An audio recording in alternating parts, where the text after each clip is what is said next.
12월 1일 세계 에이즈의 날을 기념해 곳곳에서 캠페인과 행사가 열린 가운데 국회에서는 청소년들을 에이즈로부터 지켜내자는 디셈버 페스트 행사가 열렸습니다. 이번 행사는 동성 간 성접촉과 에이즈의 긴밀한 연관성을 알리기 위한 취지에서 마련됐습니다. 이집트의 한 수피즘 모스크에서 폭탄 테러가 발생해 300명 이상이 사망했습니다. 이집트 역사상 최악의 테러로 꼽히는 이번 사건은 이슬람 신비주의 종파인 수피파를 처단한 IS의 소행인 것으로 밝혀져 이슬람권 내 갈등의 씨앗이 되고 있습니다. 한국구세군은 지난 1일 자선냄비 시종실을 갖고 거리 모금 활동에 들어갔습니다. 오는 31일까지 진행되는 자선냄비 모금은 서울 명동거리를 비롯해 전국 420곳에서 전개됩니다.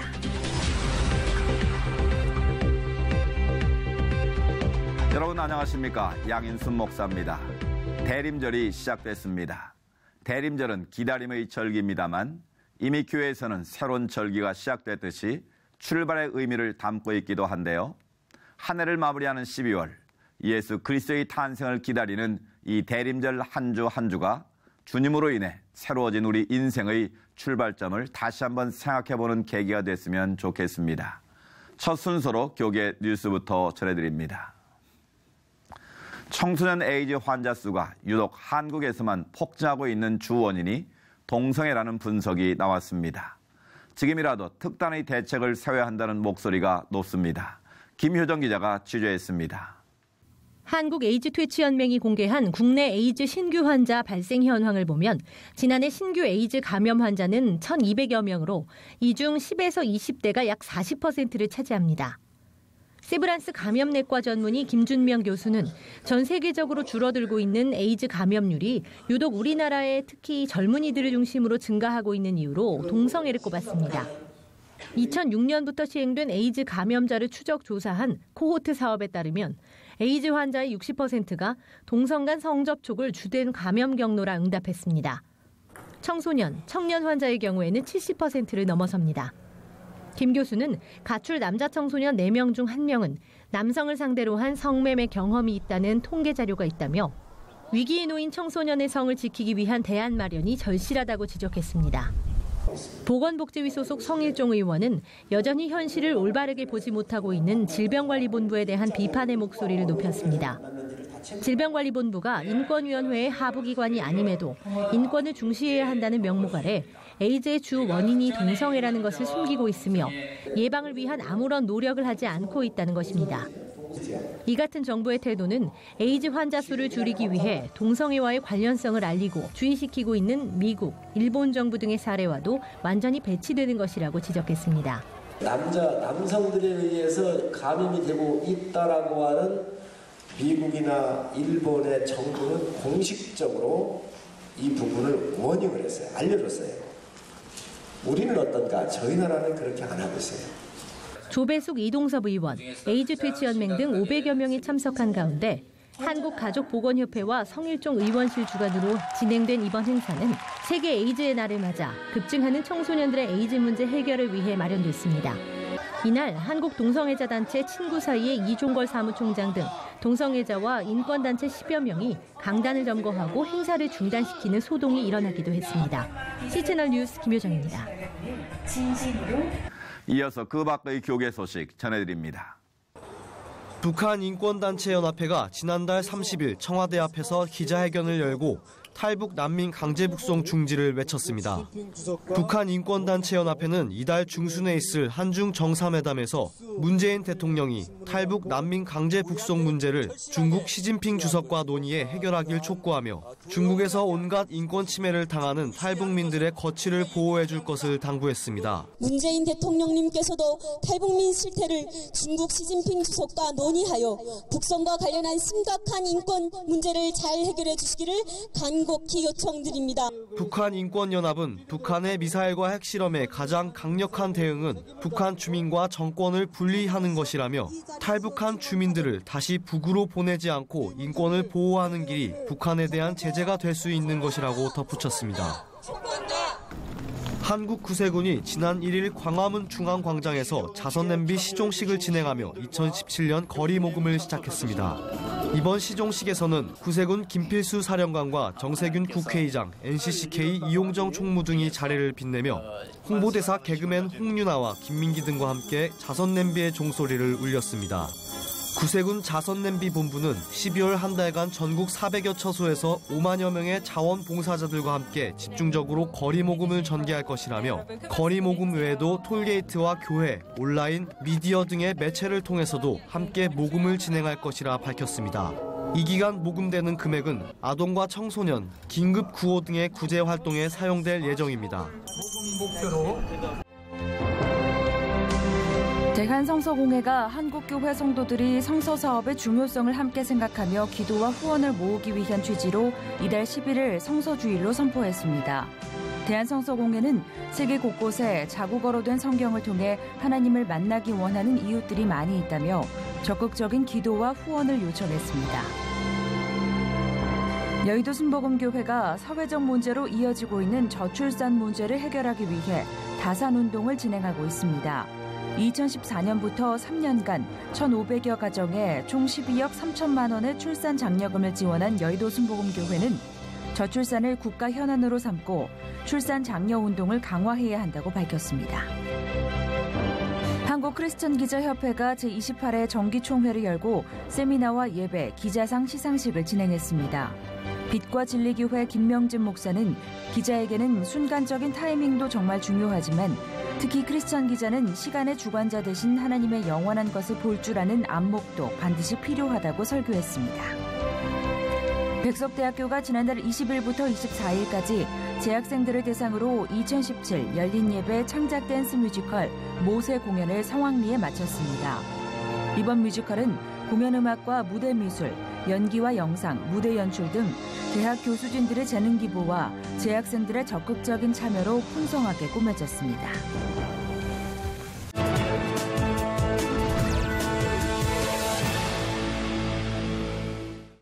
이번에는 나라 밖 소식입니다. 우리나라도 낙태죄 폐지 논란이 다시 뜨거워지고 있습니다만 가장 중요한 문제는 생명의 주인이 누구인가에 대한 명확한 질문과 답일 겁니다. 그러나 여기서 놓치지 말아야 할 것은 그 모든 책임을 여성 혼자 떠안게 해서는 안 된다는 것이죠. 한 생명을 위해 주위 모든 사람들이 함께 할 때 그 책임의 무게도 가벼워질 텐데요. 바로 이런 과정을 경험했던 한 태국 여성은 낙태 대신 결국 생명의 길을 택할 수 있었다는데요. 태국에서 전해온 소식입니다. When 20-year-old Mint looks into her baby's eyes, she can't help but smile. When I wake up in the morning, I look at Kim. We smile at each other, then we kiss. I am so happy. Mint has been keeping track of Kin's growth this past year with photos and videos. But all of this almost never happened because an aunt pressured her to get an abortion. I was so scared. My parents didn't know I was pregnant. I didn't even think about raising a child at that point. Then Mint met some people from a ministry supported by CBN's Orphans Promise. We provided her with a place to live and helped her decide to keep her baby. The house mom then became like a mother to me. When I had problems, I could talk to her. She loved me like a daughter too. Thanks to the support and love she received there, Mint prayed to become a Christian and decided to raise her son. I decided to believe in Jesus. He is real and he will help me. To help Mint support herself as a single mom, Orphans Promise taught her how to sew. Mint's training turned into a business when we gave her a new sewing machine. Now I make clothes using the sewing machine, and I also repair torn clothing as part of the business. I now have money to feed and take care of both of us. Recently, Mint was able to move into a place of her own. My life is better now. I have a job, and I can take care of myself and Kim. Thank you, Orphans Promise, for helping me to do work that I love. And thanks for letting me have more time with my son. 이집트 사원 테러 사망자가 300명을 넘었습니다. 그중 수십 명의 어린이도 포함돼 안타까움을 더하고 있는데요. IS가 왜 이슬람 사원을 겨냥했는지, 시나이 반도의 정세에 어떤 변화를 예고할지 관련 말씀 나눠보겠습니다. 중동문제연구소 공효셉 소장님 전화 연결되어 있습니다. 공효셉 소장님은 이집트에 계신데 이집트 현지에서는 이번 테러를 어떻게 보고 있는지요? 네, 이집트 정부는 테러에 대한 단호한 대처를 하겠다고 했고요. 지난 금요일 이집트 종교 지도자들이 금요 예배를 사건 현장이 일어났던 그 시나이 반도 라우다 모스크에서 그 지역 60여 명의 이맘들과 마을 사람들과 같이 기도를 하고 그 예배 실황이 이집트 전국으로 생방송되었습니다. 이집트 일간 신문들은 사상자 수습에 정부가 적극 나섰다고 전하고 있고요. 병원에서 치료를 받고 있는 사람들과 가족을 잃은 사람들의 형편을 자세히 취재한 글을 올려놓았습니다.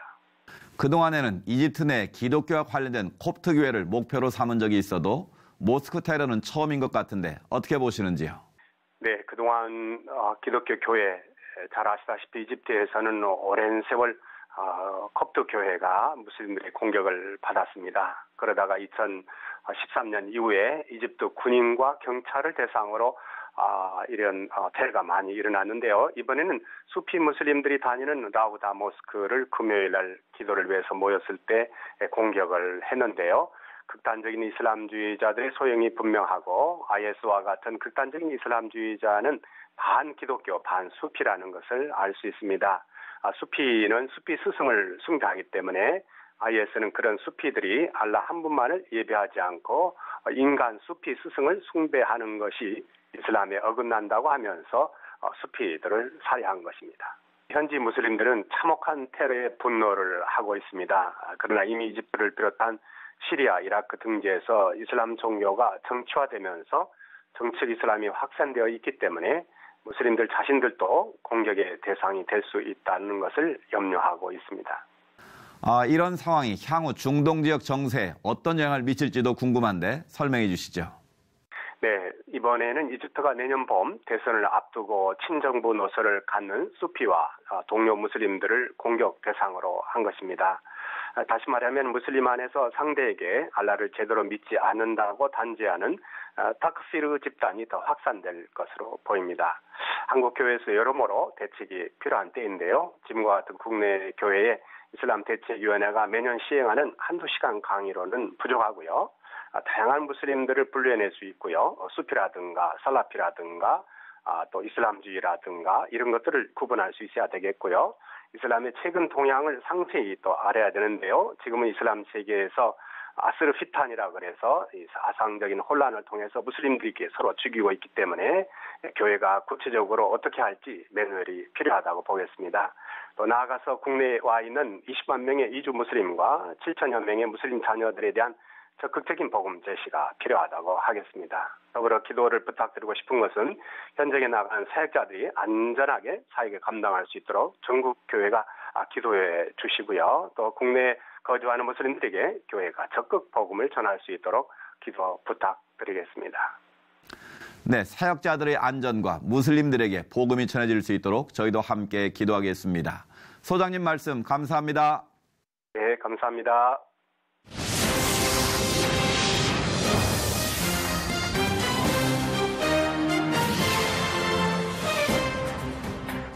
지난 1일 한국 구세군은 서울 광화문에서 자선냄비 시종식을 갖고 올해 모금 활동에 들어갔습니다.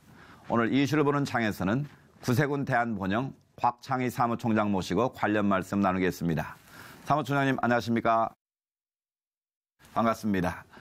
지난 금요일부터 구세군의 종소리를 거리에서 듣게 됐는데요. 올해도 규모는 어떤지요? 그리고 얼마나 많은 분들이 참석해야 되는지 설명해 주시죠. 지난 12월 1일 광화문 중앙광장에서 사랑의 종소리 나눔의 운동의 효시인 자선남비 시종식이 시행이 되었습니다. 네. 전국의 76개소에서 포스트가 409개의 포스트를 중심으로 해서 5만여 명의 자원봉사자들과 함께 사랑의 종소리가 전국에 울려 퍼질 예정입니다. 네, 그렇군요. 매년 하는 행사이지만 그 해마다 독특한 특징이 있을 것 같은데 올해는 어떻습니까? 예, 올해는 지난 해까지는 시청 앞에서 시종식을 거행했습니다. 네. 근데 올해는 광화문 중앙광장에서 장소를 변경했는데요. 네. 그 이유는 이동인구가 많고 또 많은 분들이 볼 수가 있고 또 많은 홍보 차원에서 자선남비를 알리기 위해서 이번에 광화문 중앙광장에서 실시를 했습니다. 네. 자선냄비 모금을 하다 보면 거리에서 많은 시민들을 만나지 않겠습니까? 그 만나는 시민들을 통해서 그 시대상을 좀 파악할 수 있을 것 같은데 어떻습니까? 네, 시대가 너무 빠르게 변화되고 있습니다. 자선남비는 아이들부터 어른에 이르기까지 조그만 동전으로 모여진 성금입니다. 네. 그러나 요즘은 돈을 갖고 다니기보다도 카드나 또한 다른 방법으로 현금을 소유하지 않는 그런 일이기 때문에 네. 저희들도 온라인 모금이나 아니면은 3년 전부터 저희들이 신용카드로 결제하는 시스템을 만들어 놓고 예. 앞으로 시대의 변화에 따라서 모금할 수 있는 방법을 저희들이 계속 연구할 예정입니다. 그렇군요. 감사하게도 시대가 좀 힘들고 어려워서 모금액이 채워지실까 걱정을 할 때도 항상 넘치도록 채워지지 않았습니까? 올해 목표액은 어떻습니까? 네, 올해 목표액은 저희들이 140억으로 예정하고 있습니다. 140억이요? 예, 네. 지난해는 경제적으로 또 정치적으로 여러 가지 어려움에도 불구하고 온 국민이 사랑 나눔에 참여해 주셨는데 올해도 역시 저희들이 140억을 목표로 해서 네. 온 국민이 이웃사랑 운동에 참여할 수 있도록 열심히 노력할 예정입니다. 네. 그러니까 매년 자선 사역 낭비 사역을 진행하면서 감동적인 사연도 있을 것 같은데 좀 소개해 주시죠. 네, 매년 이름도 없이 빚도 없이 1억 원을 기부하시는 분이 계십니다. 네. 이분은 얼굴 없는 천사로서 늘 나보다 어려운 분들을 위해서 쓰여달라고 무명으로 늘 기탁하시는 분입니다. 네. 이런 분을 볼 때마다 아직도 사회는 따뜻하고 아직도 그분들이 있기에 오늘 대한민국은 희망이 있다고 생각이 됩니다. 네. 사실 자선냄비는 12월 한 달 동안만 진행되는 것이 아니라 연중 내내 계속되는 것으로 알고 있는데요. 주로 어떤 사역들이 진행되고 있는지요? 네, 구세군의 자선냄비에서 역점을 두고 있는 사업은 7가지 사업이 있습니다. 네. 그중에 아동 청소년 사업인데요. 아동 청소년 공부방을 꾸며주는 희망 공간 만들기, 도서벽지 초등학교와 아동보육시설의 IT 공간 교육과 교육 기자재 강사를 파견하는 꿈이 자라는 ICT 교실이 있습니다. 네. 두 번째로는 노인 장애인 지원 사업인데요. 퇴행성 무릎 관절을 앓고 있는 어르신들을 위한 의료 지원 사업, 활기찬 인생, 시각장애인 아동 청소년 공부방을 꾸며주고 안전한 욕실 환경을 만들어주는 드림하우스, 청각장애인을 위한 인공아우 지원 사업이 있습니다. 네. 세 번째로는 여성 다문화 지원 사업인데요. 미혼모 자립 양육 프로그램과 따뜻한 보금자리 프로젝트가 있습니다. 네 번째로는 긴급구호 위기가정 지원 사업인데요. 찾아가는 봉사 서비스 희망 릴레이, 소년, 소녀, 가장, 장학 지원 사업 등이 있습니다. 다섯 번째로 사회적 소수자를 위한 지원 사업인데요. 약물 중독자를 위한 작업 재활 프로그램 ARC 운영 감염인을 위한 쉼터 운영 지원을 하고 있습니다. 네. 여섯 번째로 지역사회 역량 강화 지원 사업인데요. 사회복지시설의 이용자 및 생활인에게 필요한 공간을 만들어주는 꿈꾸는 자리 프로젝트, 지역민 누구나 이용할 수 있는 문턱 낮은 도서관 프로젝트를 운영하고 있습니다. 마지막으로 해외 지원 사업 및 북한 지원 사업인데요. 몽골과 캄보디아에 국제 대표를 두고 있으며 몽골 울란바토르의 방과후 학교, 유치원, 야구 교실 등을 운영하고 터부아이막의 노인복지시설을 운영하고 있습니다. 캄보디아 프놈펜에 시골에서 대학 진학을 위해 올라온 학생들의 주거와 생활을 돕는 청학관과 아동 청소년 쉼터를 운영하고 있습니다. 1995년부터 몽골, 캄보디아, 중국, 연길, 심양, 키르기즈스탄, 필리핀, 베트남 등의 선천성 심장 질환을 앓고 있는 아동 청소년을 국내로 초청해 의료 치료 지원 사업을 펼치고 있습니다. 네. 올해도 이 자선 낭비를 펄펄 끓게 하려면 가장 중요한 건 어떤 태도일까요? 성경에 보면 마태복음 25장에 보면 지극히 작은 자의 한 것이 주님에게 한 것이라고 말씀했습니다. 2014년 송파 세모녀 자살 사건을 아마 아실 것입니다. 네. 그것은 복지 사각지대의 현주소를 우리에게 말하고 있습니다. 지금도 추위에 떨고 있고 우리가 돌봐야 될 우리의 이웃들이 너무나 많이 있습니다. 구세군 자선남비는 아직도 우리가 돌봐야 할 이웃들에게 사랑의 자선남비를 통해서 그들에게 삶의 희망을 주고 네. 그들에게 삶의 용기를 줄 수 있는 사랑의 종소리 전령사가 될 것을 기대하고 있습니다. 자선 낭비를 통해서도 그렇고 우리 사회 곳곳이 이렇게 나눔과 섬기를 실천하는 분들이 많다는 것이 우리 사회의 희망이 아니겠습니까? 그런 희망들을 올해도 많이 만나보실 수 있을 것 같은데 어떻습니까? 진정한 행복은 나눔에서 온다고 생각합니다. 네. 이 나눔을 통해서 진정한 행복을 찾아주는 것이 구세군 자선남비의 목적입니다. 구세군 자선남비의 미션은 세상의 가장 낮은 것과 함께하는 따뜻한 나눔입니다. 네. 이 따뜻한 나눔을 통해서 올 겨울에도 우리 구세군 자선남비는 희망을 향해서 사회 약자를 향해서 지금도 울고 있는, 지금도 고통받고 소외되고 추운 겨울에 떨고 있는 이웃을 향해서 사랑의 종소리를 계속 울릴 것입니다. 이러한 나눔을 통해서 세상에서 가장 멋진 자선남비가 될 것을 기대하고 있습니다. 아무쪼록 올해 자선 낭비에도 대한민국 국민들의 사랑이 가득 넘치길 저희도 동참하며 기도하겠습니다. 사무총장님, 오늘 말씀 감사합니다. 감사합니다.